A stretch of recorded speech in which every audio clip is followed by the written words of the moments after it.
If you want to add page numbers on your LibreOffice Writer document, stick around. Make sure you stay with me until the end.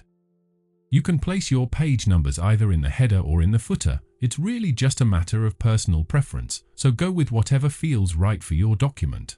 For this tutorial, I will be placing them in the footer, which appears at the bottom of each page. So, go ahead and click on the footer area of your document and you'll see a small label that says Footer, Default Page Style with a small plus symbol next to it.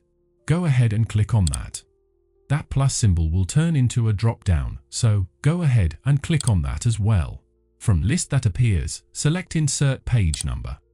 Now, as you can see, page numbers are added to your document. Each page has its own unique number.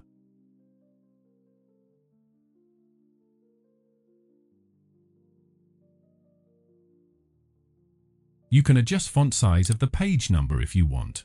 You can also change the color to keep it consistent with your document style.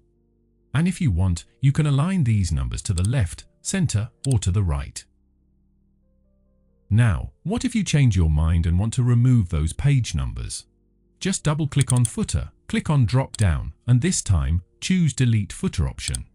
A small confirmation dialog will pop up. Go ahead and click Yes to confirm. The page numbers will be removed from the footer. So, this is how you can add page numbers on your LibreOffice Writer.